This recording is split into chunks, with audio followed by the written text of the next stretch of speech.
Assalamualaikum warahmatullahi wabarakatuh. Mahalnya harga pupuk pabrik atau sintetis membuat kita pintar-pintar untuk mencari pupuk substitusi supaya tanaman kita tetap sehat dan asupan nutrisinya tetap tercukupi.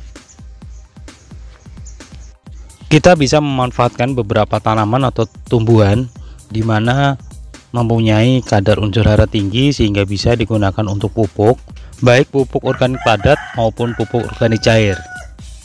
Dan ini adalah tanaman kelor, di mana selain bagus untuk obat-obatan herbal, ternyata bagus juga untuk dijadikan pupuk dan bisa untuk menyuburkan tanaman. Ini tidak lepas dari beberapa unsur hara yang terkandung di dalamnya.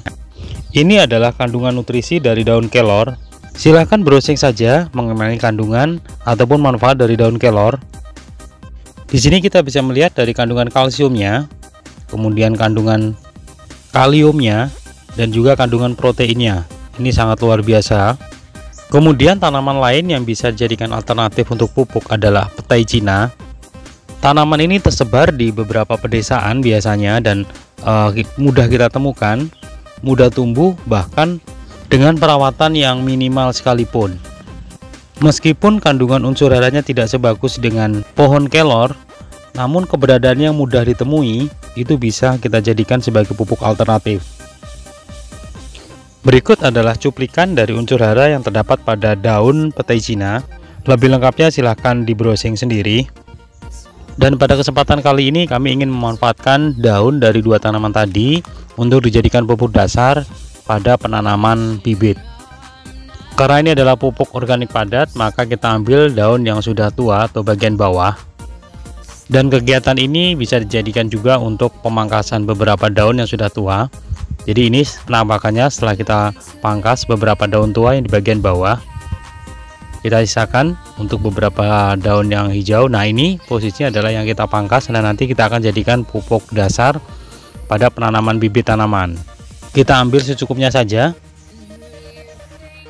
Dan untuk tanaman petai Cina ini sama, kita ambil atau pangkas beberapa daun yang agak menua.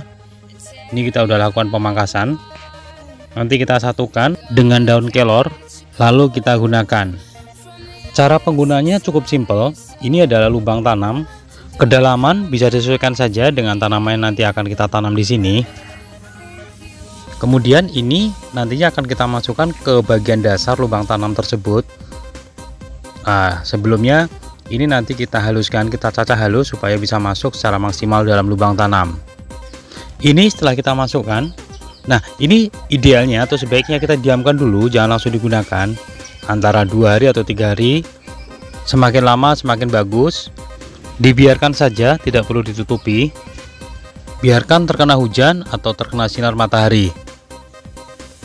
Dan ini adalah contoh yang sudah rada setengah layu ya. Lubang tanamnya emang sengaja kita udah lakukan penimbunan daun tadi 2 hari yang lalu. Nah, ini udah siap untuk kita gunakan sebagai pupuk dasar. Cara-caranya sebagai berikut. Yang pertama kita lakukan adalah melakukan pemadatan. Ini kita padatkan dengan cara diinjak sampai benar-benar padat. Tujuannya supaya di situ tidak terjadi pemborosan tempat.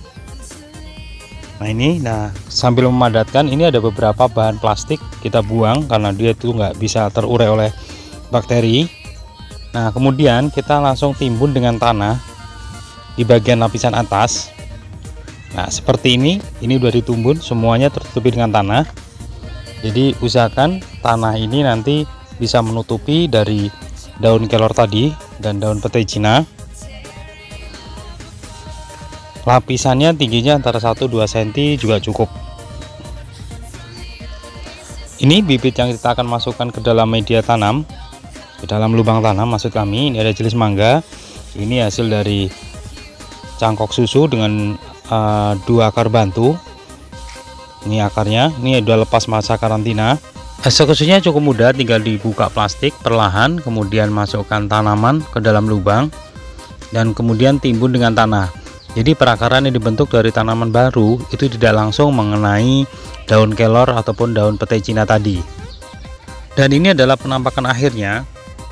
Ini sengaja kami skip supaya durasinya tidak terlalu panjang.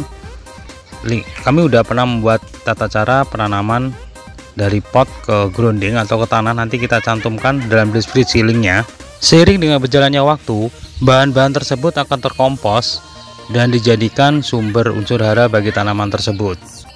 Next video kami akan buatkan video membuat POC dari daun kelor.